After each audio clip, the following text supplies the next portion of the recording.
Então, estamos começando a gravação, tá? Só para ficar registrado, o Alan mostrou aqui um exercício que ele fez muito interessante, de reproduzindo o que seria o Inside Simple Shear usando o código para uma emulsão diluída, né? Então, tem o domínio que ele fez um domínio de 10 por 10 por 10, onde 10 é 10 vezes o raio da gota, e varre uma faixa de capilaridade muito grande, na verdade. Achei muito interessante o que ele fez, mas e o que a gente vai olhar no futuro é como que ficou esse escoamento nos maiores capilaridades que ele estudou e por que que ele não rompeu. Eu acho que é por causa porque a gota não rompeu, eu acho que é porque o domínio está muito restrito, muito curto.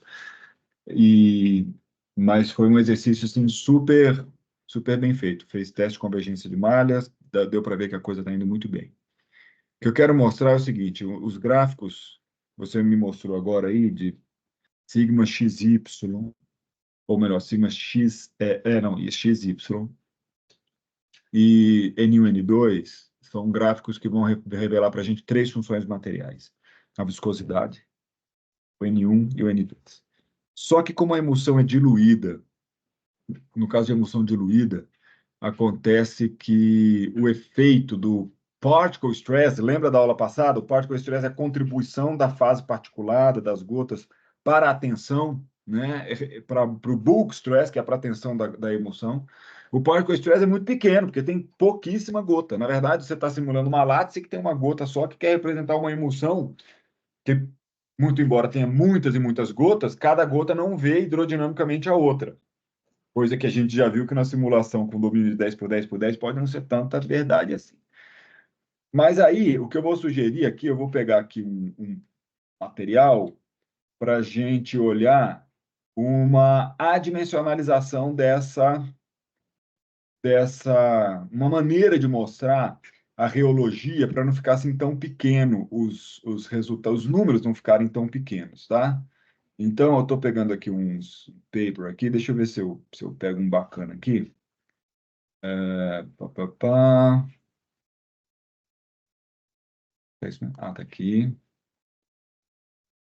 Vou projetar já já. Estou escolhendo um aqui que aparece aqui. Ó. Não sei se. Deixa eu ver esse aqui do Lucas, o que, que ele mostra aqui. Rheology and Magnetization. ETA. Será que ele faz N1 e N2? Vou pegar um que tem a N1 e N2 também. Tem. Tá. Inclusive, talvez esse de N1 e N2 podia até ser um pouco melhorado aqui. Tá? Pessoal, vocês estão vendo aí a minha tela do computador aí? Estou vendo sim. Beleza, então olha só, esse aqui é uma das nossas publicações. Eu peguei ao acaso aqui, tá? Só vou deixar registrado aqui. É essa aqui, ó. É um paper aqui que o principal colaborador foi o Lucas, o nosso querido Lucas. Ivan também trabalhou bastante aqui. E aí, o que que acontece nesse paper aqui? Então, é um dos primeiros papers, ele ainda é bidimensional, tá bom? Esse trabalho aqui, ele é... Ou não? Acho que ele é bidimensional ainda, tá? Nesse trabalho, a gente aplicava o campo magnético para ver o que acontecia tanto com a rheologia como com a magnetização de uma emulsão diluída, tá bom? Então, no caso, então, a nossa emulsão era 2D. Olha aqui, pessoal, que eu estava falando com vocês, né, sobre a normalização, todos os resultados são adimensionais. Então, para o comprimento é o A, que é o comprimento característico, o tempo característico é 1 sobre gama ponto, velocidade característica é isso, pressão característica, ρ ao quadrado, gama ponto ao quadrado, e aqui tem um campo magnético característico também. Então, quando a gente adimensionaliza desse jeito, as nossas equações ficam assim, ó, né? É igualzinho que está o modelo 3D aí, tá? É o mesmo cara, não mudou nada. Então, como é que esse paper fazia? Olha lá, calculava aqui o nosso querido particle stress, eu espero que todo mundo esteja vendo. Na verdade, esse aqui é o bulk stress, e aqui apareceu o particle stress. Aí o particle stress é essa integral de volume, de superfície, que nós já estudamos, calcula lá a integral de superfície, e aí a gente tem o sigma D, né? Muito bem. O sigma D, que vai ser o particle stress, a gente usa para calcular as funções materiais. O Alan, Dá uma olhada aqui, todo mundo, né? Mas eu estou falando especialmente com o Alan, que está fazendo o teste dele. Olha só o que está acontecendo. Isso aqui, ó, é o bulk stress. É toda a tensão, tá?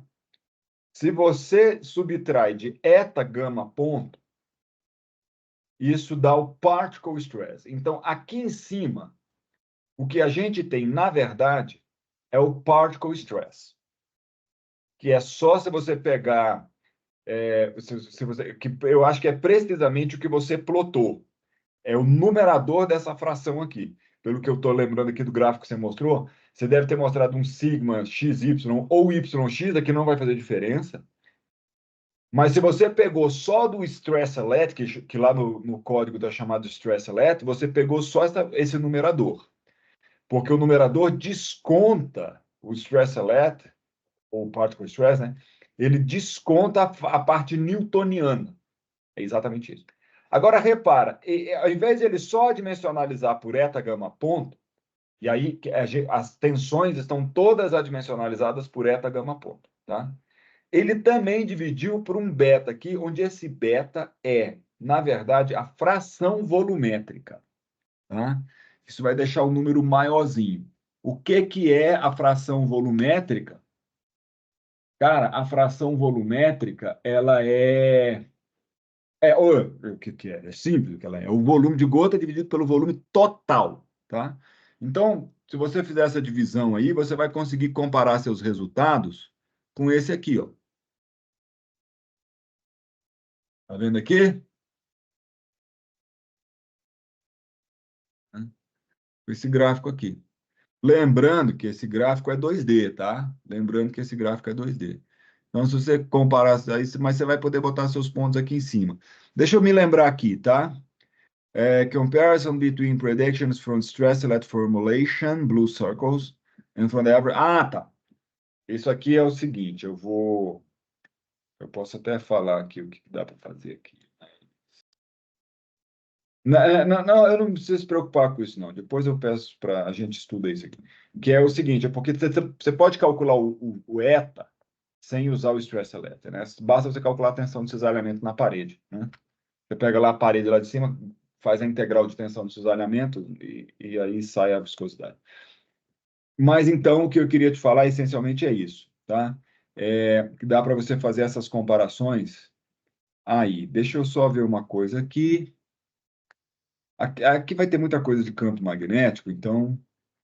Mas tem outra dimensionalização que a gente fez, que é aqui, ó, para mostrar o quê? Aqui está o eta, tá? Que seria a viscosidade reduzida, tá bom? E aqui estão os N1 e N2, ó. Ah, não, só N1, porque em 2D só tem N1.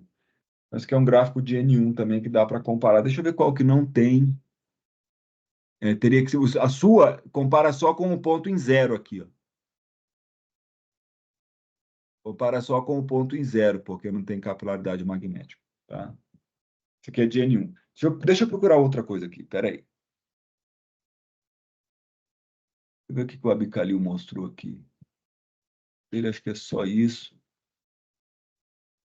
Vou ter que pegar um paper antigão aqui. Tem paper muito melhor do que esse que eu vou te mostrar, porque eu vou pegar um paper meu, no caso, só porque tá fácil aqui. Deixa eu ver.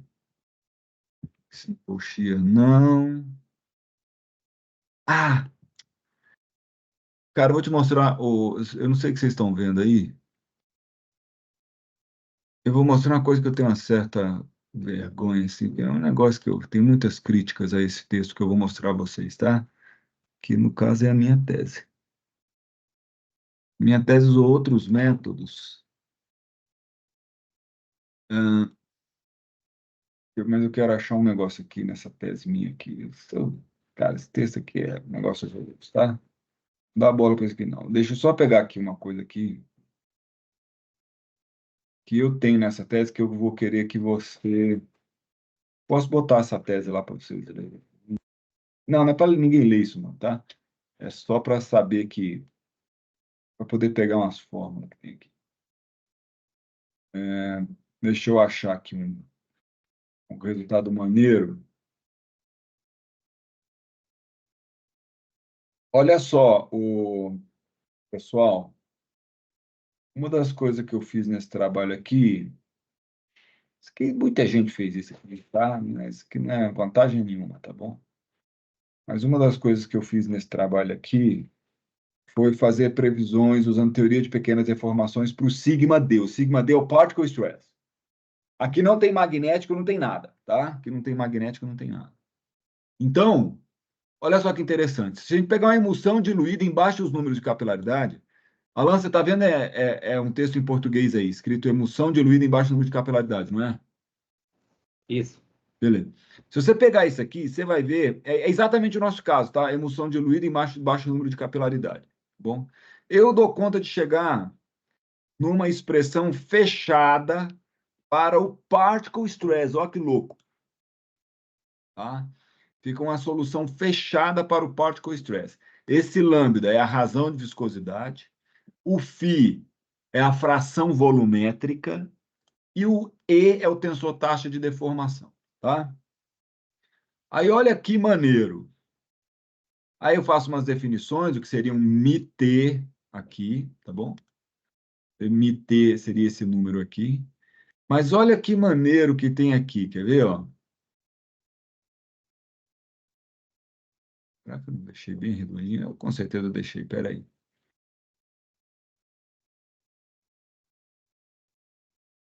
Ah, isso aqui vale mais é para alto lambda. Vale mais, mas, pô, não é possível que eu não tenha teoria de baixo lambda aqui. Você rodou para lambda igual a 1, né? Ah, sei lá, vai aparecer aqui. IT, ah, não, esses aqui são os limites. Cara, não acredito que eu não botei a teoria de baixa capilaridade aqui. Eu desprezei ela. Sim, cara, peraí. Tem escoamento, Cisab? Não tem sim, poxa. Não, eu coloquei aqui. Tá, de todo jeito é o seguinte. De todo jeito é o seguinte. Ah, que decepção. Eu pensei que eu tinha isso aqui bem redondinho, tá? Eu vou pegar o paper do Taylor também que tem para te mostrar. O que eu queria que você fizesse era comparar o seu resultado com alguma teoria. Emulsão diluída em baixo número de capilaridade, voltei, tá? Em tese, cara, você pode pegar. Isso aqui é uma expressão para o sigma D, ó. Pega isso aqui como uma expressão para o sigma D. Mas cadê o capilaridade aqui? Ah, não, isso aqui é só a resposta permanente. Não, mas é isso mesmo. Por que que não apareceu capilaridade aqui, caceta?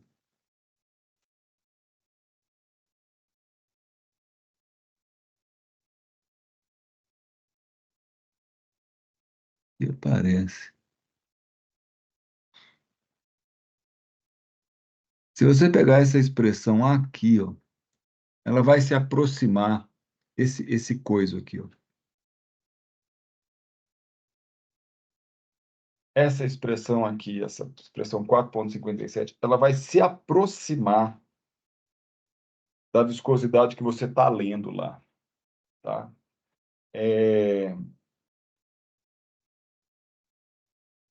Mas aí é o seguinte, ó, na verdade é assim, não é só ela, tá vendo que tem esse MIB aqui, ó? Você teria que botar o MIB lá, tá? Teria que botar o MIB lá e esquecer o 1, porque é só a viscosidade da particle stress. Tá? Então, como é que a gente identifica que é a contribuição do particle stress? O particle stress tem que estar multiplicado pelo φ. O φ aqui é a fração volumétrica.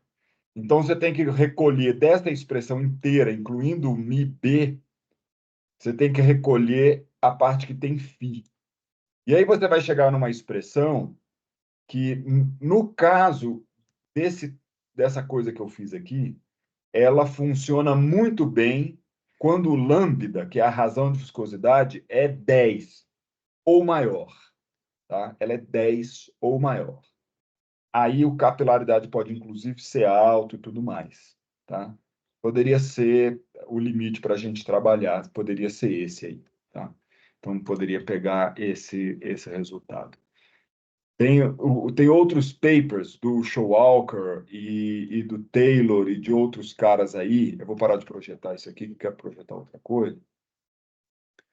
Mas tem outros trabalhos que têm teorias de pequenas deformações para viscosidade. Tá ali na nossa referência, tá?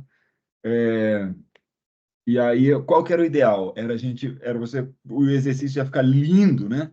Se você traçasse uma curva para baixa capilaridade, que é aquele capilaridade até o 0,1, tá?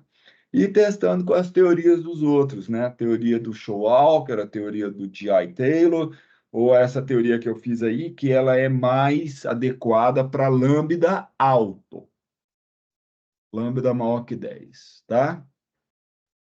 Então, é uma boa continuidade. Beleza? Beleza, professor. Pessoal, o que eu quero fazer hoje é o seguinte, tá? Primeiro, eu estou imaginando que talvez hoje possa ser ou a última ou a penúltima aula nossa. Depois, mas não quer dizer que a gente não vai poder se encontrar. Muito pelo contrário, eu quero continuar desse jeito. Mas eu queria que o protagonismo agora fosse seu, Alan, seu e do Giovanni. Vocês marcam, vocês pedem o que vocês querem que eu fale, para a gente tirar dúvida, coisa e tal. Eu queria pular do lado do balcão. Eu queria ser um consultor, um ajudante de vocês, tá? E aí vocês vão definir com o Rony as linhas de trabalho, o que ele fala assim, ó, vamos mudar a condição de contorno e tal. Porque o que acontece? Eu ainda quero fazer progresso no código para terminar o que eu estou fazendo de fazer a viscosidade, a reologia interfacial, digamos assim, de implementar no código a parte lá que vai ser mais avançada do nosso estudo, tá? Mas, enquanto isso, tem vários estudos preliminares que a gente pode ir fazendo, que o Rony tinha proposto, eu acho que vale a pena a gente fazer assim. Mas o que eu quero fazer? Eu quero falar de algumas coisas que ficaram faltando, que é de condição de contorno, principalmente, tá? Como que a gente aplica a condição de contorno. Isso é fácil e, ao mesmo tempo, é muito importante, tá? E também quero falar um pouco sobre a discretização de alguns termos das nossas equações, que eles são um pouco... não é que eles são complicados, a gente tem que respeitar algumas regras, tá? E aí vocês vão desculpar o semi-improviso, é o improviso, né? Não existe semi-improviso, é o improviso. Eu vou fazer isso escrevendo no quadro branco, tá? Então eu vou abrir um quadro branco aqui para nós, vou projetar o quadro branco e vou fazer escrevendo no quadro, tá? Já estou criando o quadro aqui, já criei, vou botar ele quadriculadinho, porque eu acho que eu prefiro. Formato background, beleza. E agora eu vou projetar o meu quadro branco, vou querer um feedback aí para saber se vocês estão vendo o quadro. Eu vou projetar, na verdade, a tela, eu acho que é mais legal, e aí deve estar aparecendo o quadro branco. Está Tô aparecendo vendo, o quadro professor. branco? Está vendo aí? Então tá, a primeira coisa que eu vou falar então, pessoal, é sobre condição de contorno, tá? Então vamos lá, vou falar de condição ou condições de contorno. O meu objetivo é explicar, porque a gente falou pouco sobre isso durante os nossos encontros, né?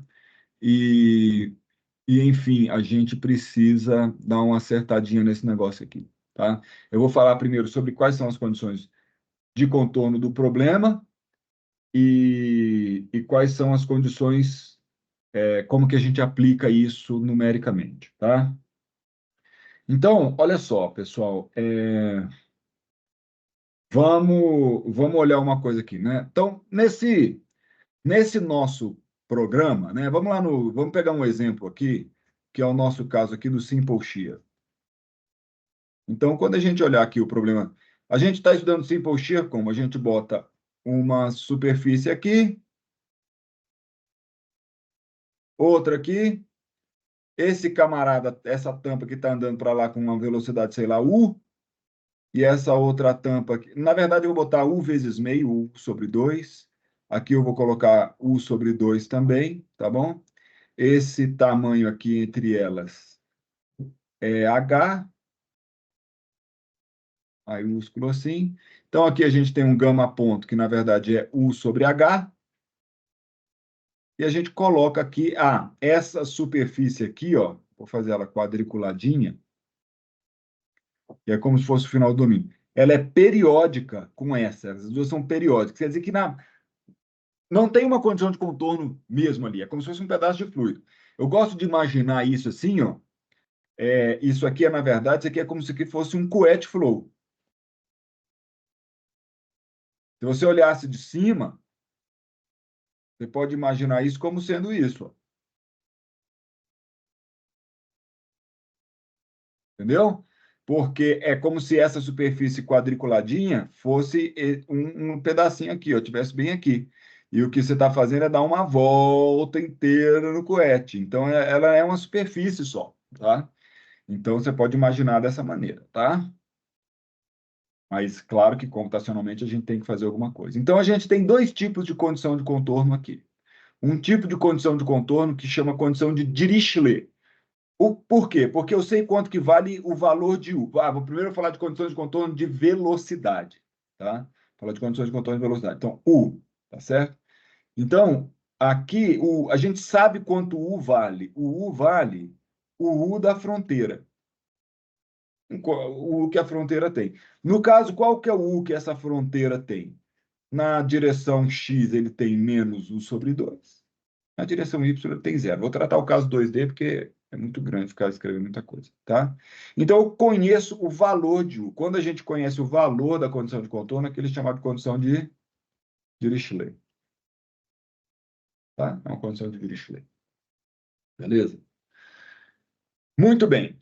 Então, já temos a condição de contorno de U. Esta é a que mais interessa para nós. O U. No caso, nós temos pouco interesse. A gente não está tão interessado assim nesse problema no que o campo de pressão faz, ou a condição de contorno de pressão, tá? Porque, no fundo, eu quero que o meu contorno fique longe o suficiente da gota para que ele não influencie no escoamento, tá? Então, eu posso meio que ser um pouco arbitrário com essa condição de contorno de pressão. Mas como que a gente faria para encontrar uma condição de contorno de pressão boa mesmo, tá? Para você fazer uma condição de contorno muito boa, ou melhor, que seria fisicamente bem aceitável, o certo é você pegar as equações de Navier-Stokes, tá bom? E reduzir a condição de parede. Então você vai lá e coloca, como é que fala? Se você fizer só U igual a zero, isso não quer dizer que a taxa de que a derivada de U vai ser zero. Então, na parede, quando você tiver U igual a zero, o que está acontecendo é que o gradiente de pressão na parede tem que ser igual à taxa de cisalhamento na parede. Então, se você recuperar, eu vou falar aqui de condições de contorno de pressão,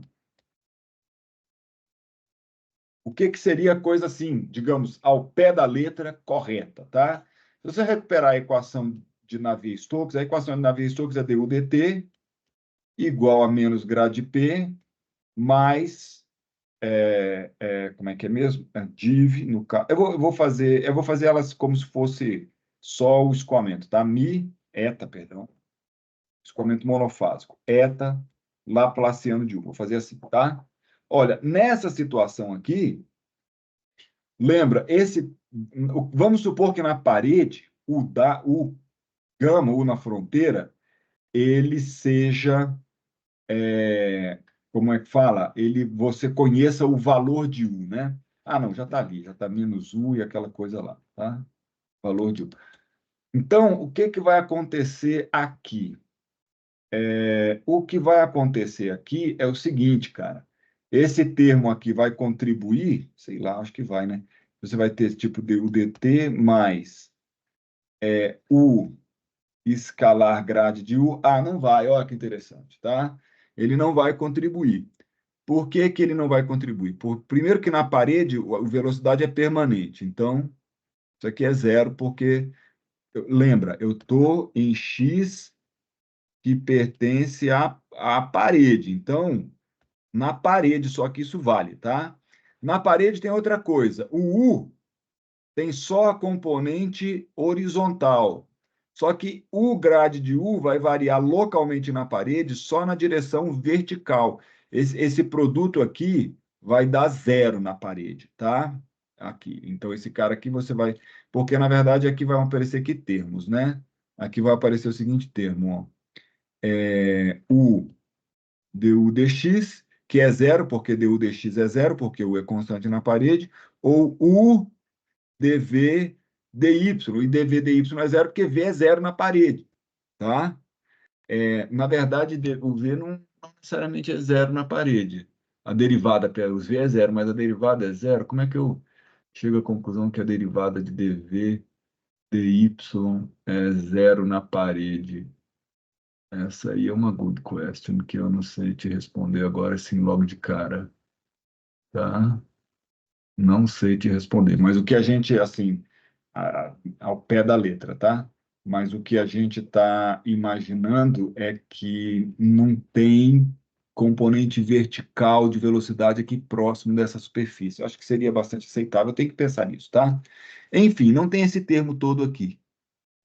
O Reynolds é pequeno também e tal, né? Então a gente fica mais ou menos livre desse cara aqui de inércia. O que importa é que o outro lado não tem nenhuma desculpa. Eu posso. Por que isso aqui não está funcionando? Espera aí.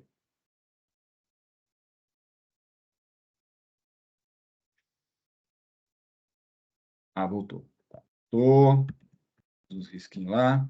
O outro termo, cara, do gradiente de P ali, ó, isso aqui não vai ter jeito, cara. O grade de P é igual a eta Laplaciano de U. Isso aqui é a tensão de cisalhamento. Então, no fundo, nós temos um grade de P aqui, tá? Então, o grade de P, ele... Ó, pensando bem, gente, mesmo que a gente tivesse um escoamento de alto número de Reynolds, ó, foi mal, né? É relativamente lógico isso aqui, tá? Mesmo se você tivesse um escoamento, assim, né, de muita inércia e tal, na vizinhança da parede, se vale a condição de não escorregamento, você pode sempre argumentar que o Reynolds é zero localmente, né? Porque o escoamento está parado ali. Se o Reynolds é zero localmente, vale a equação de Stokes. Então, não precisava nem me preocupar com isso aqui, né? Pronto, esse aqui é um ótimo argumento, tá? Então, isso aqui seria uma condição de contorno, ou seja, você teria que garantir que dp dx é igual a eta Laplaciano de U, exatamente, né? Eta Laplaciano de, esse aqui seria só do Uzinho, e que o dp dy fosse eta Laplaciano de V, tá? Eventualmente você ia acabar achando que esse cara aqui pode ser muito pequeno. Mas, enfim, isso aqui são as duas condições de contorno, digamos, mais físicas para a pressão neste problema, tá bom? Eu recomendo uma leitura do livro do John Hint. Ele tem um livro sobre simulação de escoamento, Computational Fluid Dynamics, ou alguma coisa assim, tá? Eu acho muito legal. Você vai achar esse livro do John Hint se você procurar por alguma coisa assim.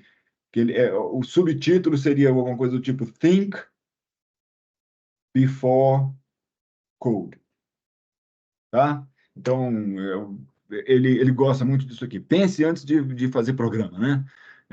Ele vai tratar dessa questão, dessa condição aqui, tá? O que nós vamos fazer é diferente. Nós temos pouco interesse na pressão. Por que que a gente tem pouco interesse na pressão? Porque para nós, no nosso escoamento cisalhante, nas nossas simulações, a pressão faz o papel de um multiplicador de Lagrange que nós acabamos usando para forçar a condição de escoamento incompressível. Então, na verdade, nós vamos assumir que o gradiente de pressão em todas as superfícies, gradiente normal, tá? É sempre nulo. Bom, quando a gente faz isso, a gente está falando que isso aqui é uma condição de Neumann. A Neumann é quando você dá valor para o gradiente de pressão e não, ou dá valor para a derivada e não para o valor da função, tá? Então, olha só, vou limpar. Se você tiver dúvida, me para imediatamente, tá bom? E vai ter que parar com o áudio, porque eu não estou te vendo na tela. Então, minha gente, o que que acontece? O que é que nós queremos garantir? Nós queremos garantir que no nosso problema a gente tenha Vamos supor, uma condição de uma parede, tem aqui uma parede. Que condição que eu quero, quais são as condições de contorno que eu quero impor? Eu quero impor que U seja conhecido na parede, ou seja, que U seja um U conhecido constante, né? E que grade de P escalar N seja zero. É essencialmente isso que a gente vai impor de condição de contorno, tá? Só que aí tem algumas questões aí. Vamos lá, vamos estudar os diversos pontos aqui, tá? Primeiro, a gente está resolvendo um método de projeção. No método de projeção, como é que é mesmo? A gente faz alguma coisa do tipo assim, U estrela menos o N sobre ΔT é igual a menos U escalar grade de U avaliado em N mais meio. Isso aqui é por causa de quem? Do método de Crank-Nicolson. E aí a gente bota aqui 1 sobre 2 Reynolds. Estou pegando uma versão aqui adimensionalizada, tá? Que multiplica quem? O Laplaciano de U N mais o Laplaciano de U estrela. Eu acho que eu cheguei a dar essa aula aí para vocês aí alguma hora, né? Foi, eu acho que a primeira, tá bom? Galera, olha só. Isso aqui é o método Crank-Nicolson, né? Então, qual é o sistema linear que a gente resolve, né? O sistema linear que a gente está resolvendo é basicamente esse, ó. O U estrela menos ΔT sobre Reynolds, que multiplica Laplaciano de U estrela, é igual a UN menos ΔT, que multiplica. Não, vou botar mais. ΔT que multiplica menos U escalar grade U, elevado a N mais meio, mais 1 sobre 2 Reynolds, elevado ao Laplaciano de UN. Tá certo? Primeira observação que eu vou falar para vocês. Nós não estamos resolvendo um problema em U, galera. A gente está resolvendo um problema em U estrela, tá? Ou seja, eu vou acabar aplicando condições para U estrela e não para U, né?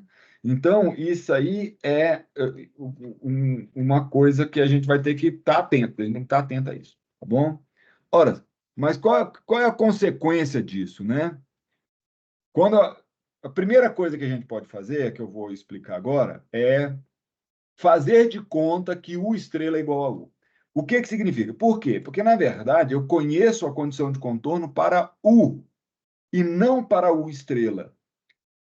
Mas eu sei que U estrela é uma certa aproximação de U.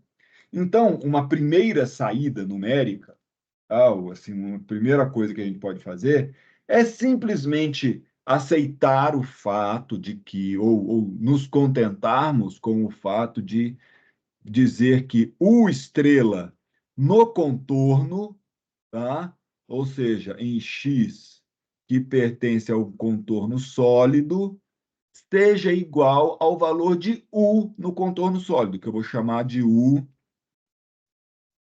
da superfície conhecida, lembra? Quando eu botar esse gama aqui é porque eu conheço. Então, isso aqui é uma primeira aproximação, tá? Que nós podemos melhorar, daqui a pouco mostro como, tá bom? Então, eu vou explicar como que a gente aplica uma condição de contorno de Dirichlet, que é o que nós queremos fazer com a velocidade, tá? E por que que nós temos que fazer isso, tá? Por que que nós temos que fazer isso? Vou mostrar primeiro uma situação simples. Lembrando que nós temos uma discretização que usa malhas deslocadas, tá? Então, quando a gente usa malhas deslocadas, deixa eu dar uma olhada aqui, ó. Vou fazer, eu vou fazer de conta que isso aqui é a superfície, uma das superfícies, uma superfície. Ah, não, vou fazer o seguinte. Já sei. Espera aí. Vou pegar a superfície vertical, tá? Superfície vertical. porque na horizontal a gente tem a condição de contorno periódico, tá? Então, olha, ou melhor, ao contrário, tem que pegar uma superfície horizontal, porque a vertical é periódica. Então, tá aqui.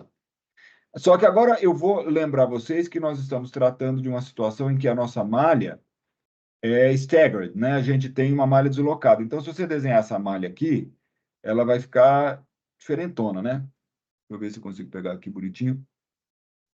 Às vezes não sai, cara. Aqui,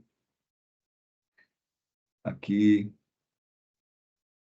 aqui, tá? Vamos lá. Onde é que está a velocidade? A componente U da velocidade fica aqui e a componente V da velocidade fica aqui, tá? Repara uma coisa, a componente V da velocidade está exatamente em cima da parede. Então, nessa situação, quando a componente V está em cima da, quando uma componente do vetor velocidade está em cima da parede, como é o caso da componente, a componente, na verdade, vertical, ela está coincidente com a fronteira horizontal. Então, nesse caso, cara, a gente sabe qual é o valor da velocidade aqui na superfície. O valor da velocidade é o que eu vou chamar aqui de V, eu vou pensar na equação de V, tá? É V gama, conhecido. No nosso caso, a gente sabe que esse V gama é igual a zero, mas ele não precisava ser, tá? Estou supondo que, né, V gama é zero é o que eu quero aplicar. Como que a gente aplica esta condição de contorno quando... Então, isso aqui é nó, eu vou botar assim, nó coincidente com a fronteira, que é uma beleza, tá? Quando o nó for coincidente com a fronteira, eu vou lembrar vocês da EDF, a equação de diferenças do nosso problema. Lembra, a gente usa aquelas regras de derivação numérica, né, para escrever as aproximações, no caso, para essa derivada segunda, e a gente transforma esta equação aqui, a equação diferencial, numa coisa que é assim, A e J, que multiplica U, no caso U não, né, que multiplica V I menos 1J, mais B e J, que multiplica V e J menos 1, mais C e J, que multiplica V e J. Tem que fazer tudo, não tem jeito. Só vai ficar claro se eu fizer tudo, então vocês desculpem. D e J, que multiplica V e mais 1J, E e J, que multiplica V e J mais 1, tudo isso igual a F e J. Estão lembrados, né? Em geral, A, B, C, D, E são constantes, porque essa coisa aqui nunca muda. O lado direito da equação, estou grifando sem saber se vocês estão vendo, o lado direito, não, o lado esquerdo da equação nunca muda. Nesse problema, né? Ele é sempre, você vai fazer a discretização, ele vai valer sempre a mesma coisa. Então, os coeficientes A, B, C, D, E e F, em geral, são constantes. Quem muda é o F, que na verdade é a representação numérica, ou melhor, aproximada numérica, não aproximada desse cara aqui, né? Isso aqui é que é o nosso F e J, nesse caso. Muito bem. Cara, como é que a gente então aplica uma condição de contorno em que V é conhecido, tá? Olha só, na convenção do nosso código, é até interessante falar isso, que isso vale para o código que vocês estão usando, para qualquer quantidade que seja uma variável, tá? As incógnitas dessa variável sempre vão andar de 1 até n. N na direção I ou N na direção J. O que eu quero dizer? Eu quero dizer o seguinte: numa malha, vou falando negócio, vou puxando outros assuntos, né? Mas eu acho que eu vou vendo que é relevante, tá? Se você pegar a nossa malha é um retângulo ou um quadrado.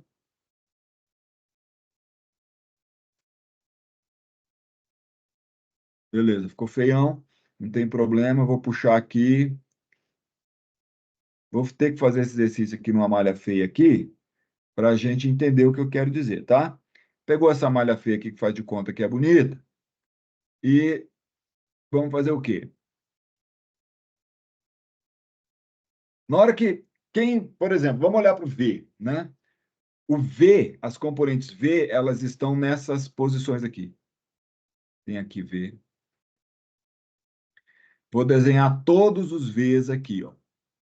Que dá para desenhar nessa malha. Porque ele é staggered. Se ele é staggered, a malha de V está combinada aí no nosso código. Na verdade, cara, em 90% dos códigos da literatura que usa isso aqui, a turma faz com essa convençãozinha, botando V aqui, tá? Então tá aqui o V. Se você olhar bem para esse conjunto de Vs aqui, só tem alguns que você já conhece. Vou pintar de amarelo quem a gente já conhece. A gente conhece esse aqui, conhece esse eu conheço, esse eu também conheço, esse eu também conheço, esse eu conheço também, esse eu também, esse. Todo mundo está na fronteira com ele. Quer dizer o quê? Que, na verdade, eu tenho só o meu número de nós V. Lá no nosso programa, eu chamo isso de NIV. Ou seja, o número de nós na direção I da variável V. O número de nós na direção I da variável V, neste caso aqui, é 5. E o número de nós N, J da variável V é 3. Tá? Porque esse número aqui conta a quantidade de incógnitas. Porque os Vs que estão dentro da malha são incógnitos, os que estão sobre a fronteira são conhecidos, tá? Então, quando eu criar o meu vetor V, eu crio ele lá no programa, ele é um vetor que tem rank 2, quando é um programa 2D, ou rank 3, quando é um programa 3D. Rank é posto, né? Vai de I e J, assim, tá? Esse aqui vai de I a J. E qual é a amplitude, né, a faixa, o range de variação dos diversos índices lá? Eu faço ele indo de 0, pelo menos, tá? Até NIV mais 1. E de 0 até NJV mais 1. Quem é o zero? O zero é esse cara aqui, ó. Tá? No caso, seria um zero da direção J. Bom, o zero depois eu falo do outro zero. Esse aqui é o zero. Zero é porque zero é conhecido. Zero é conhecido. E esse aqui, ó, é o NJV mais 1. Ele também é conhecido. Então, esses dois caras são conhecidos. Na direção que não coincide com a fronteira, a gente faz de conta que existe um V aqui, que é paralelo a esses caras aqui. Então, vou ter 3 desse lado, 3 desse outro aqui. Faço de conta. Você pode imaginar que tem um no cantinho também, não tem problema nenhum. Tá? Na maioria das vezes, ele é inútil e não participa das contas. Tá? Então, tá lá. Então, esse aqui seria o zero na direção X, e esse aqui seria o NIV, ou NVI, não, NIV da direção X. Tá? Muito bem. Esses carinhas que são ou zero ou N mais 1 são os ghosts,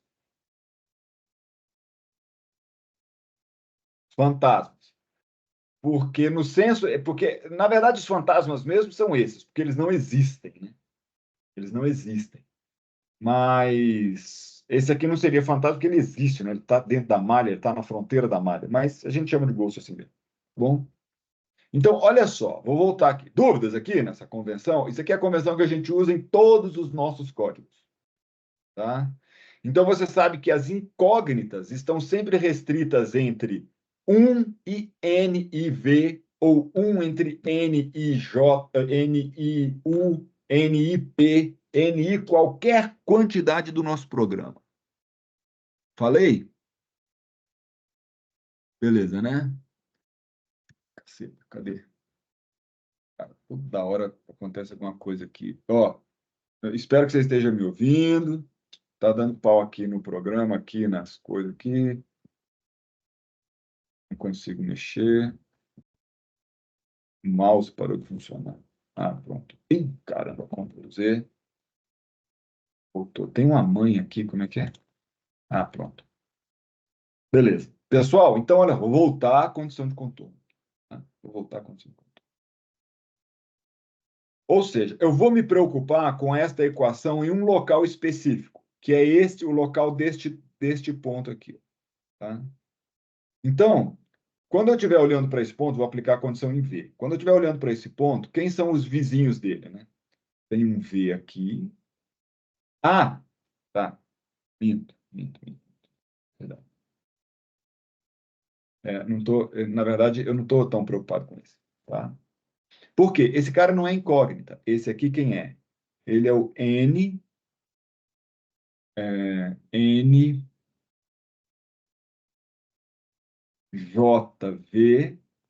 mais um. Ele é o NJV mais um. Tá? Então, ele não participa do sistema linear. Ele não participa do sistema linear. O último cara que vai participar do sistema linear nessa direção é esse cara aqui, ó, porque esse é o NJV, né? Então, se você pensar no extensio de 5 pontos, que no último extensio de 5 pontos que você precisa resolver, ele está aqui, ó. Está aqui. Vou desenhar o outro V aqui. Então, você poderia até conectá-los, né, naquela forma do extensio, assim. Esse é o extensio de 5 pontos, deste nó V aqui, né? Então, a única coisa que a gente tem que fazer neste caso, para aplicar essa condição coincidente, nossa, eu demorei tanto para falar só isso, era para falar que V de todos os Is, ou seja, de I indo de, pode começar no zero até o N IV mais um, lá no altão, ou seja, em NJV, mais um é igual ao valor de V que você quer, zero. Por quê? Aí, beleza, isso resolve o problema. Isso resolve o problema porque, na verdade, é, quando você, lá no do, quando você estiver fazendo um do, um for, né? Sei lá, e visitando este ponto aqui, esse cara vai ser o IJ. Quando ele procurar o J mais um, ele vai pegar o valor de V que você quer que ele pegue, que no caso vai ser zero, e aquilo vai se refletir na solução do sistema linear e vai dar tudo certo. Então, o que significa aplicar condições de contorno em variáveis coincidentes com a fronteira? Condições de contorno de Dirichlet. Então, vamos botar assim, condição de contorno de Dirichlet. Ah, já sei o que é o problema aqui. É quando eu aperto um botãozinho que tem na minha caneta aqui. Espera aí. Condição de contorno de Dirichlet. Fecha aqui, Dirichlet. Em quantidades coincidentes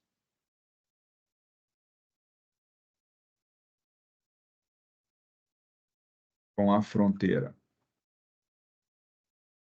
Você você atribui o valor da quantidade ao, que você tem que fazer é 2 pontos, né?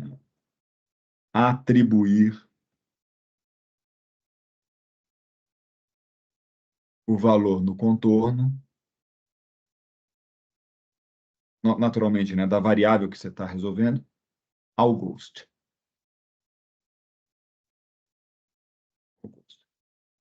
É isso, ó. Vou grifar aqui. É um exemplo. Né? Esse aqui é um exemplo. Nesse exemplo, o ghost é o NJV mais um, né? E eu estou atribuindo todos os valores entre 0 e NIV mais um. É isso. Dúvida? Não. Agora vem um probleminha diferente. Qual é o probleminha diferente?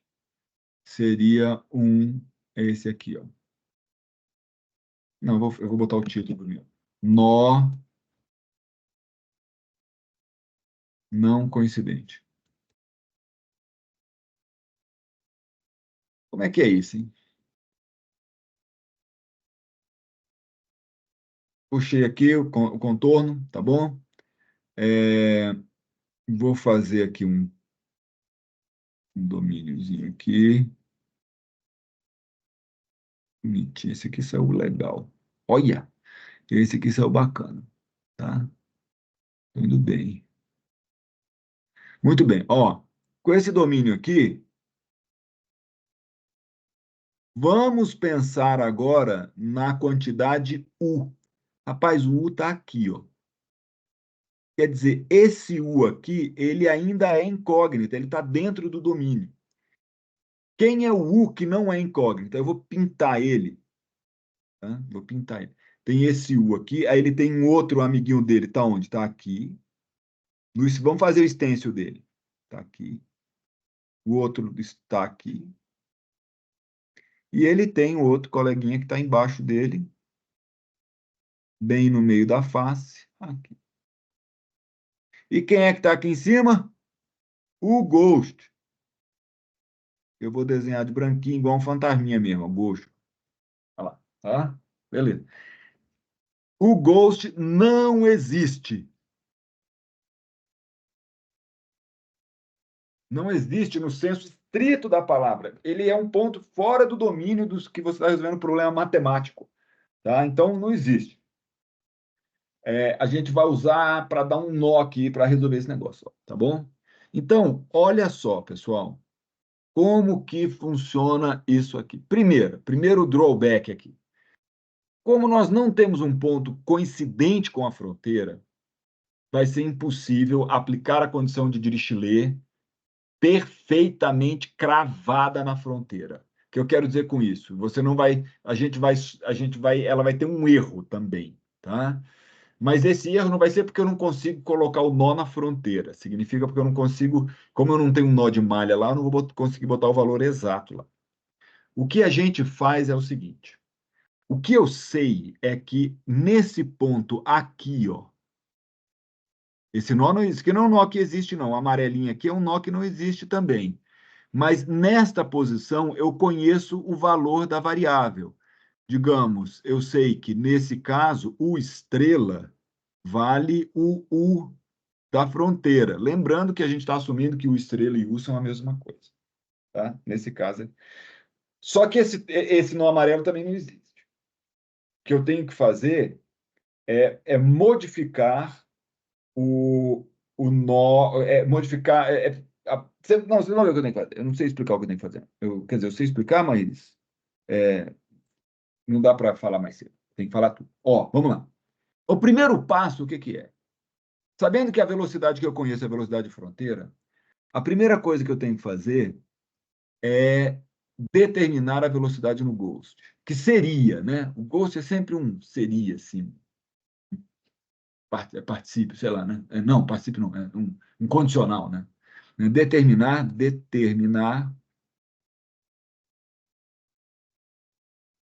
a propriedade, vou chamar propriedade no Ghost Point, tá? Como é que a gente faz isso? Usando uma interpolação. A interpolação, como a nossa malha é regular, a interpolação mais confortável usar é a lagrangiana.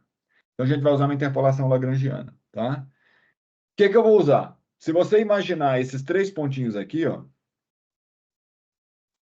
e é isso que a gente está fazendo. A gente conhece, aqui é a velocidade no nó interno, eu vou chamar isso aqui de U interno. Esse aqui é o U na fronteira e esse aqui é o U no Ghost, tá? Eu conheço o U na fronteira. O U interno é uma incógnita, mas pelo menos ele existe. E o que eu quero é usar o U interno e o U na fronteira para dizer quem é o U do Ghost.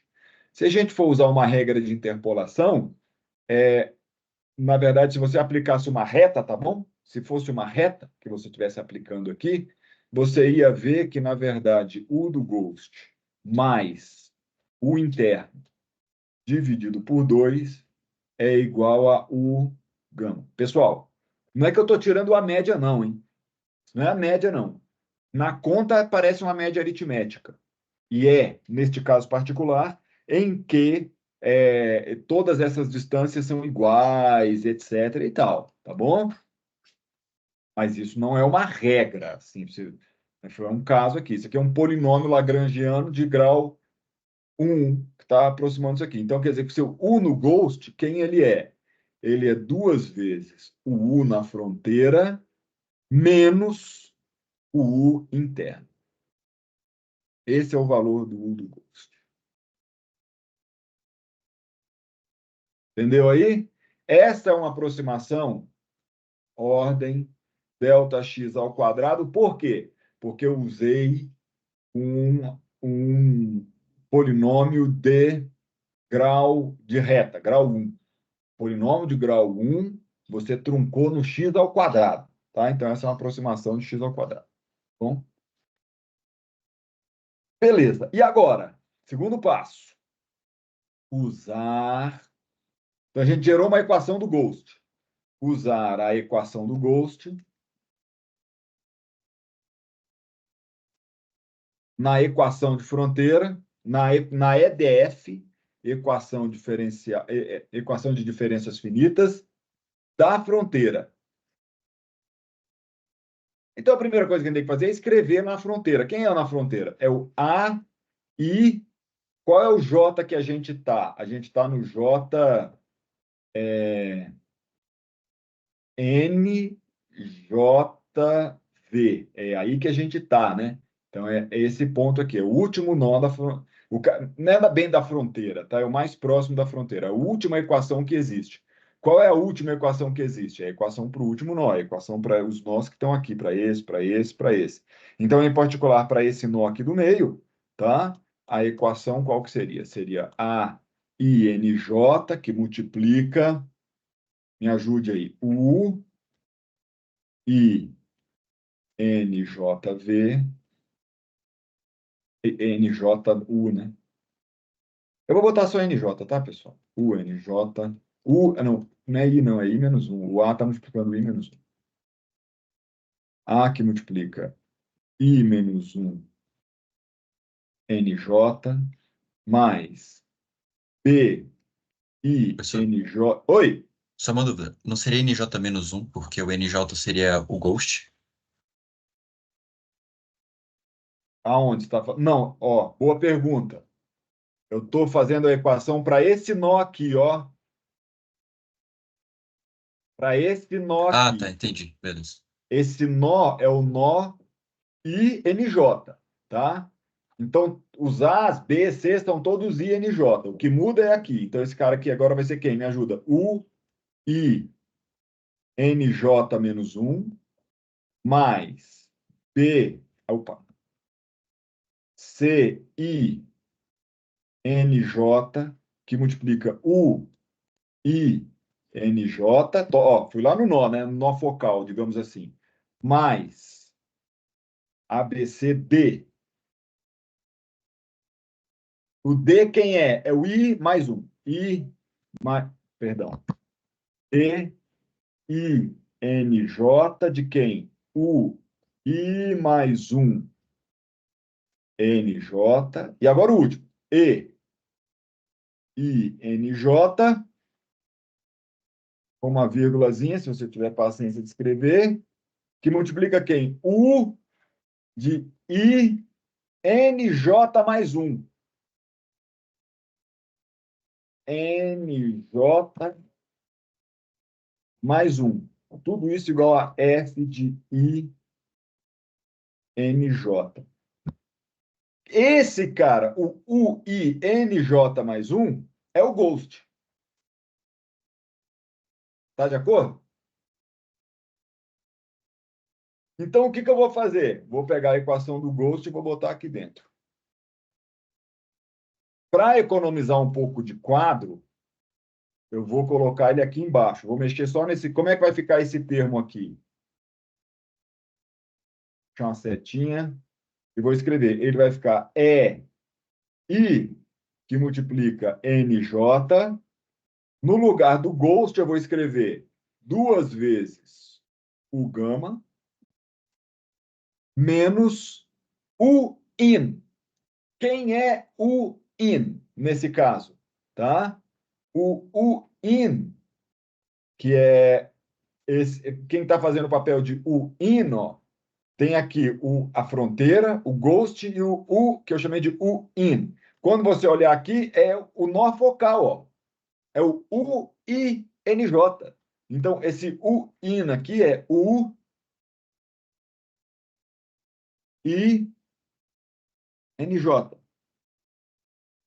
E fecha. Todo mundo entendeu ou não? Suponho que entendeu, se não me perguntou. Sim, professor. Obrigado. Então, deixa eu dar um zoom aqui, ver se eu consigo pegar tudo. Consigo. Como é que ficou a minha equação no final? Ela vai ficar assim. O A, I, N, J não muda, esse termo não muda. I menos 1 NJ. Mais B. O B muda? Não. B, I, NJ. Rapidinho, pessoal. Eu vou escrever só A, B, C sem o índice, tá? Vai ficar assim. A, U, I menos 1, NJ não muda.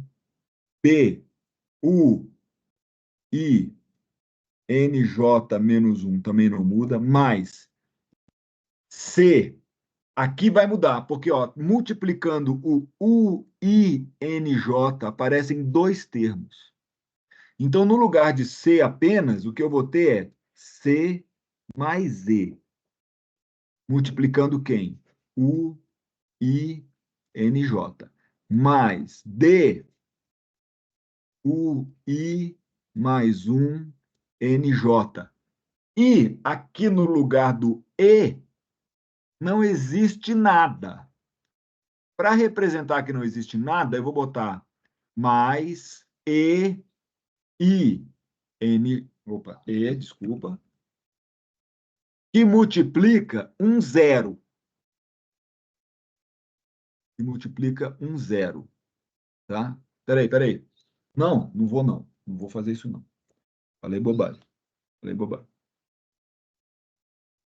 Na verdade, a gente tem um termo de E. É esse, ó. Olha quem é que o E está multiplicando. Apareceu E multiplicando quem? 2U gama. Tudo isso igual a F de I, NJ. Pronto. Isso aqui é a equação de diferenças final que vale só para aquele contorno. Então, repara, olhando para essa equação, a gente mais ou menos entende o que é que nós precisamos fazer para aplicar a condição de contorno. O que é que a gente faz? A gente faz assim. Aqui, quais eram os nós? A gente está trabalhando em quanto? A gente está trabalhando em I, que vai, sei lá, de 0 até N e U, esse que é a equação de U, né? E o J é precisamente o NJU. A gente está nesse domínio, né? O que a gente vai fazer é o seguinte: todos os valores de C, da matriz C, entre justamente esses caras aí, ó, N e U, lá no NJU, né, que são todos esses antigos Cs aqui, ó, todos os valores de C, eu vou mudar o valor dessa matriz para quem? Para C de 0, 2 pontos, INU, NJU, mais E, 0, 2 pontos, INU, NJU. Então, essa é a primeira providência que eu vou fazer. Eu vou mudar os valores de C, fazendo C recebe C mais E. Só que, logicamente, eu só vou fazer isso no contorno. Tá? Deixa eu tentar uma mágica diferente aqui. Eu só vou fazer isso no contorno, ou seja, nos contornos em que esse tipo de condição de contorno for adequada de ser aplicada. Ah, ficou um trapézio, ficou até legal. Tá? Legal. que mais? Isso garante a aplicação da condição de contorno? Não, resolvi este termo. Eu ainda preciso resolver isso aqui, ó. Então, o que que eu faço? Eu vou lá no Ghost, porque o Ghost é o ponto J mais 1, que quando eu estiver fazendo o loop lá no stencil, ele vai procurar pelo J mais 1. Então, eu vou em todos os Ghosts. Quem são os Ghosts? São os U's de 0 até N e U. É onde? Em N, J, U, NJU, mais 1, perdão, que é o Ghost, e vou falar que esse cara é quanto? 2 vezes o valor da velocidade no contorno. Então, se a sua velocidade no contorno é U sobre 2, você vai botar 2 vezes U sobre 2. Se a sua velocidade no contorno é menos U sobre 2, você vai botar menos 2 vezes U sobre 2. Se a sua velocidade do contorno é capilaridade vezes cosseno de ômega t, você vai ter que botar lá 2 vezes capilaridade do cosseno de ômega t no Ghost, tá? E você aplica isso no Ghost. Pronto. Se a velocidade no, assim, essa matriz aqui, isso vai ter que ser mudado só uma vez, tá? Você muda só uma vez. Então, todas as aplicações de contorno, de condição de contorno, que alteram as matrizes de forçamento, quais sejam as matrizes de forçamento, né? A, B, C, D e E, e no caso 3D, F e G, você faz uma vez só, fora do loop principal. Então, a sua matriz do sistema linear nunca muda, tá? A outra vantagem que tem é que você não precisa se preocupar com os contornos para calcular o valor de f, porque a minha outra opção seria zerar o Ghost e levar este termo adicional aqui para o lado do f, tá? Mas isso, quer dizer, não foi a escolha que a gente fez, é uma escolha possível, mas eu prefiro manter o gol, calcular, porque o F é chato pra caceta de calcular, tá? Eu prefiro deixar o F como um problema à parte, resolver o F lá e aplicar isso aqui no Ghost, tá? A aplicação do Ghost é só você fazer essa linha de comando aqui lá no Fortran. E, e é isso, eu pensei que eu ia falar de mais coisas, mas eu não vou não, porque senão vai demorar pra caramba, tá? Vai demorar pra caramba. Né? Eu queria que você, ó, para eu não ficar falando aqui igual um tonto aqui, eu vou te passar um dever de casa. Vou te passar um dever de casa. Vou lá, aqui, homework. Na verdade, vou escrever em português, dever de casa. Dever de casa. Determine como aplicar uma condição de contorno de Neumann homogênea. E que é isso? Igual a zero, né?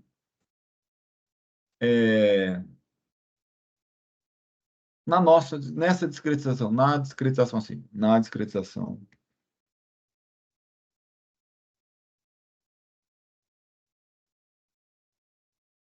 Tá? Em nós não coincidentes com a fronteira. Em nós não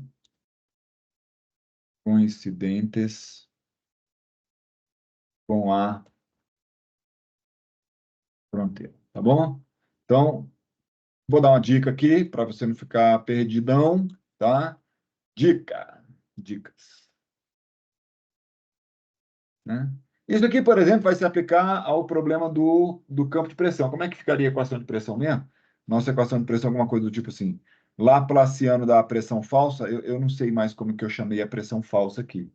Chamei de phi, de Q, vou chamar de Q, tá? Laplaciano de Q igual a div de U estrela sobre delta T. Então, isso aqui é a equação de pressão, tá? Então, quando a gente faz a discretização, aparece lá. A multiplica QI menos 1J mais B, QIJ menos 1 mais até igual a F, né? Tudo esses A, B, C, tudo IJ. Né? A pressão está sempre no meio da célula. Então, não tem jeito. Como a pressão está no meio da célula, se você tiver que aplicar a condição de contorno aqui, por exemplo, né? Se esse aqui for o seu ghost, eu quero dizer, vou deixar esse aqui bem escurinho, bem fechadinho, o ghost aqui.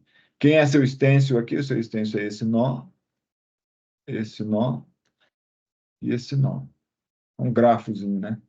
Tá aqui. Esse é o stencil aqui. Então, como é que você... como é que você vai... Bom, você vai ter que aplicar. Condição de Neumann significa que a derivada é nula aqui, ó. Ou seja, nesse caso seria dp dx, né? dp dx igual a zero aqui. Lembra, eu estou fazendo grade de P escalar N é zero, ou seja, só a componente normal do grade de P. A componente normal do grade de P aqui é o dp dx nesse caso. Então, dp dx igual a zero. Isso significa o quê? Se você fizer uma aproximação de ordem ΔX ao quadrado aqui, significa que a pressão na frente, que seria, vou chamar isso aqui ó, de P in, esse aqui é o P ghost, né? Então, seria assim, ó. P in menos P ghost dividido pela distância entre os nós, que nesse caso aí é 2. 2? Não, é só ΔX. ΔX tem que ser igual ao valor da derivada, que no caso é zero. Ou seja, isso aqui é uma aproximação de que ordem, minha gente?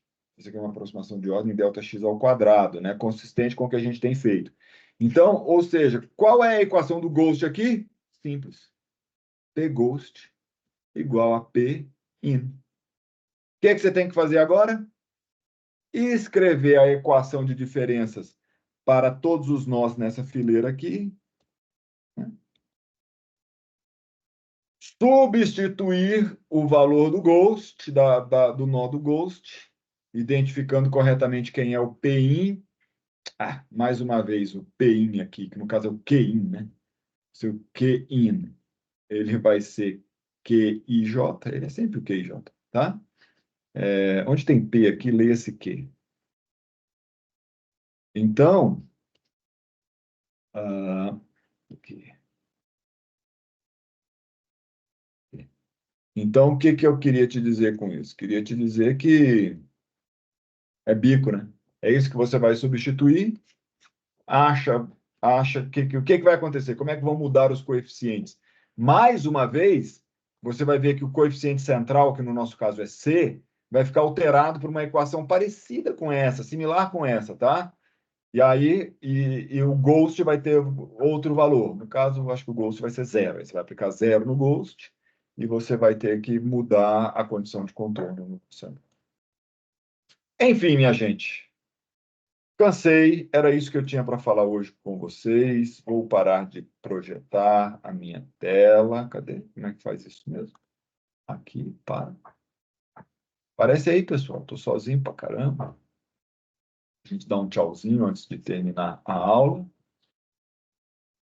Não vai aparecer mesmo. Ah, Alan aparecendo. Valeu. E aí, Luiz? Valeu. Professor, só para confirmar, então, não vai ter uma reunião semana que vem? Não, vai ter que ter, né?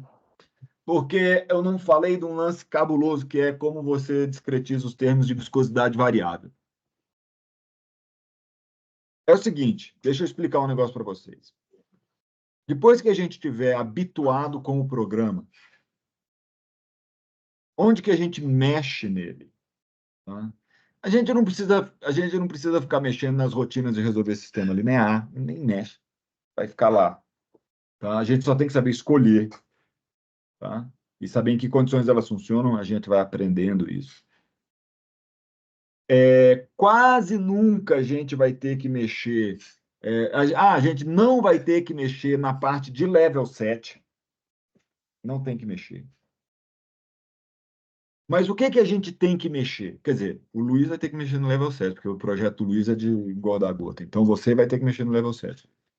Mas quando a gente estiver trabalhando com mudar a condição de contorno, que é mudar o tipo de problema, ou aplicar uma força magnética, ou principalmente uma força que vem por causa de tensões que só existem na interface, de uma reologia interfacial, a gente vai mexer essencialmente em 2 lugares.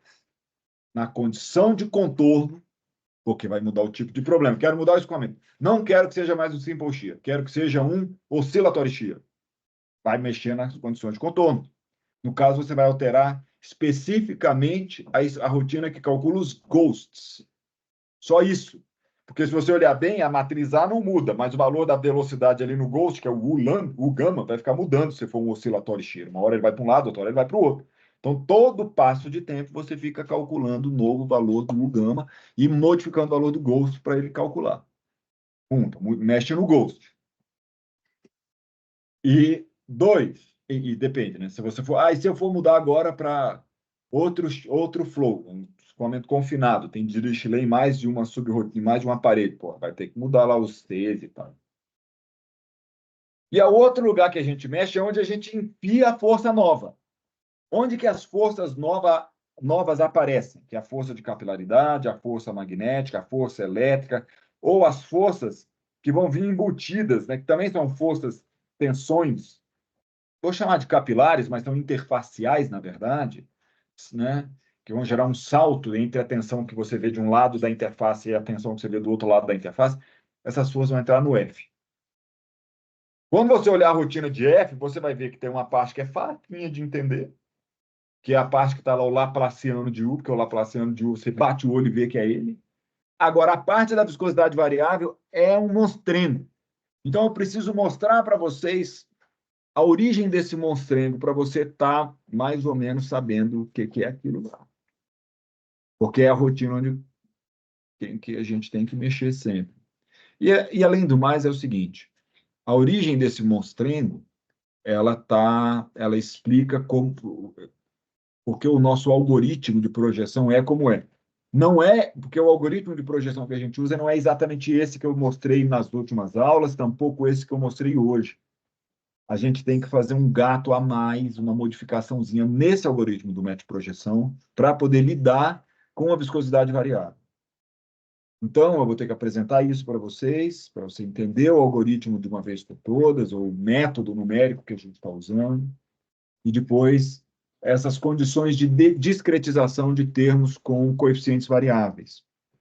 Porque você vai ver que os coeficientes variáveis são aproximados. A gente não tira médias deles, as médias são todas harmônicas, isso tem um motivo para ser assim. A gente não faz derivada das propriedades, hora nenhuma, muito embora quando a gente olha termos de propriedades variáveis, a gente fica morrendo de vontade de tomar a derivada dele, e não pode, não deve, e a gente não faz isso. Então, eu vou ter que explicar isso tudo para vocês. Sei lá se isso vai caber em uma aula. Então, porque eu já vi que eu sempre superestimo minha capacidade de transmitir as coisas. Aí eu fico falando e... Tá. Então, mas por hoje é isso, tá? Então, tem dois... Professor, Fala, puxa. só para. É que você falou que eu precisaria modificar o level 7. Eu mandei para o senhor algumas coisas que eu fiz editando o arquivo do level 7 2D, sem ser o Fenrir. Não sei se o senhor chegou a ver. Não. Tá. Depois eu Eu mostro para o nem, eu senhor. nem me, nem me recordo de ter visto isso você me mandar. Eu te Você mandei me mandou onde? pelo e-mail, pelo Outlook. Caraca. Você se importaria de me mandar de novo, cara? Tá, sem problema. Porque assim, entra aqui na fila aqui, eu posso olhar com calma, Tranquilo. tá? Talvez no seu caso a gente pudesse fazer uma reunião dessa de quinta para atacar o seu problema lá no programa. Beleza. Beleza? Alan, tá abastecido de dever de casa aí numa boa, né? Tá de boa. Já quero que você vá conversar com o Rony, tá? Então, ó, eu quero que vá olhar a parte lá de fazer um gabarito, procurar nos papers que tem lá no Dropbox, você vai achar com certeza. Tem um paper do Showalker. Vou botar minha tese de doutorado lá também, para você ter aquela expressão lá mais fácil. Mas é para a gente procurar teorias para você comparar com a teoria. Tá? E você vai ver que, assim, por exemplo, se a teoria de baixa capilaridade, o que você espera é acertar quando sua capilaridade for baixa. E a coisa vai ficando diferente. E aí é bom que vai ganhar um certo traquejo também, saber que capilaridade baixa é 0,01 e capilaridade alta é 0,2, sacou? E que capilaridade 1000, você foi o primeiro cara de toda a literatura mundial que simulou um caso de capilaridade mil. Na verdade, eu também simulei na minha tese de doutorado para lambdas infinitos, mas é muito louco isso aí, tá? É uma coisa muito... Porque ninguém espera que uma gota sobreviva a uma capilaridade tão alta. Na verdade, então, curiosidade assim de fechamento. Se o lambda, que é a razão de viscosidade, for maior do que 4, aí você pode ter qualquer capilaridade em simple shear. Aí a gota não vai romper em simple shear. Isso é um fato muito, muito importante da literatura. Tá? A gota não rompe em simple shear se o lambda é alto. E alto é 4. Tá? E agora, se o lambda for menor do que isso, aí ela rompe. Para lambda 1 com 0,15, eu acho que ela já rompeu. Tá? Pessoal, muito obrigado pela paciência. Eu espero estar efetivamente contribuindo para que vocês possam ganhar algum conhecimento no sentido de fazer simulação usando esse código bagunçado aí e principalmente de fazer progresso, sim, tá? Científico. Eu acho que pelas simulações que você mostrou para mim, Alan, tá no ponto de começar a pegar trabalho sério para fazer acontecer, entendeu? E aí, pô, professor, tem que mudar um negócio que eu não estou sabendo como. Me aciona imediatamente pelo WhatsApp lá no grupo. Manda no grupo, aquele grupão lá. O grupão responde, tá? Eu ou alguém. E então faz isso e aí a gente vai fazendo, vai começar a fazer muito progresso, tá? Já dá para fazer um monte de reologia. Fala assim pro Rony. Professor, o senhor tá agora falou que reologia de emulsão sem força magnética e sem reologia da interface, eu já tô preparado para fazer. Você fala assim, eu nem acredito nisso, mas eu tô. Aí ele vai lá, te passa e você vai e faz e começa a tirar dúvida comigo, tá? Na verdade, até de magnética já dá. De magnética não bota complicação nenhuma mais no uso do programa, tá bom? Então, é isso. O que vai botar a complicação a mais é começar a mudar as condições de controle. Professor, Oi, Tainá, tá aí. Fala, filha. o senhor pode me relembrar rapidamente, só porque o número de Reynolds, no meu caso, da minha simulação de duas gotas... 0,01. Isso, porque ele precisa ser tão baixo? Porque ele não pode ser, tipo, 200? Porque a gente não quer inércia. É muito importante que não tenha inércia na escala da gota. Esquece. Por quê? Na verdade, se a gente tiver inércia na escala da partícula, da microescala, nós não estamos efetivamente lidando com um material reológico, que tem propriedades reológicas que fazem sentido. Que você pode falar, isso aqui é um material que tem uma viscosidade. Aquilo vai ser mais um leito fluidizado da vida. Você entendeu? Ou seja, são duas fases realmente, como é que fala, que uma transita em relação à outra e elas têm uma inércia e tem uma coisa profunda por trás disso. Quando você tem inércia na microescala, você perde um negócio que chama o princípio da objetividade ou da indiferença em relação ao observador.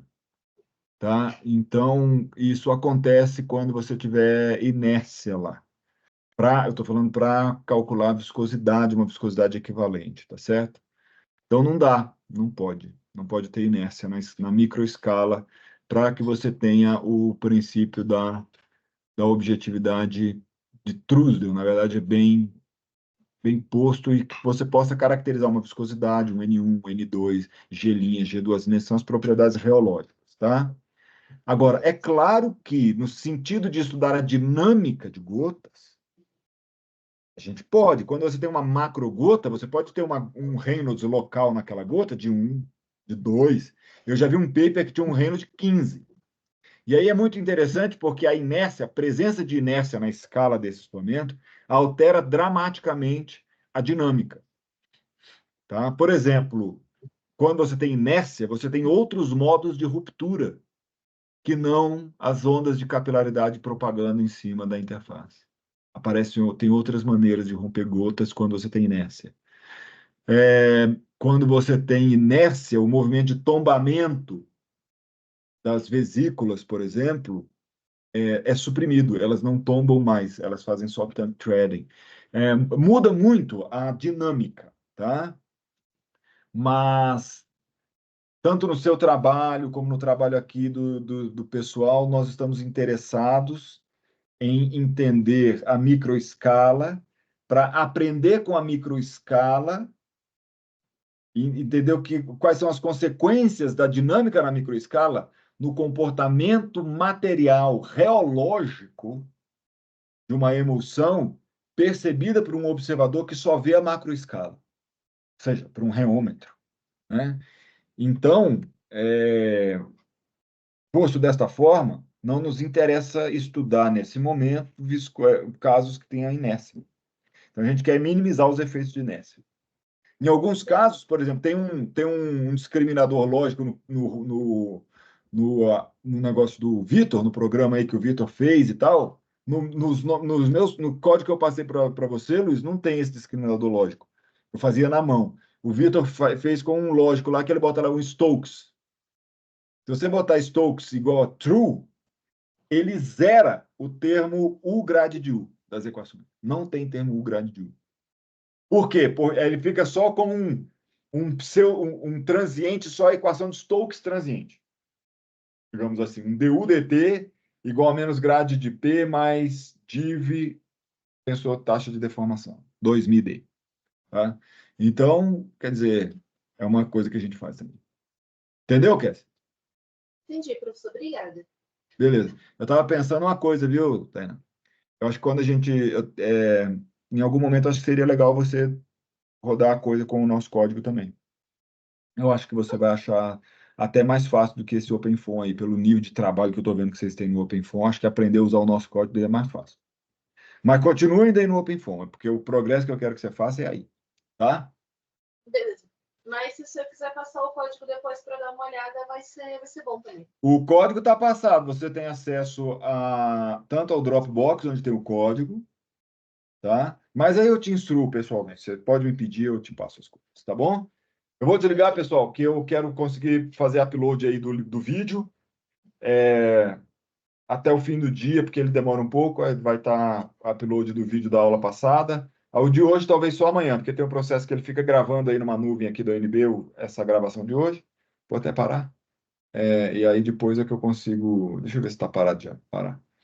Só depois que eu consigo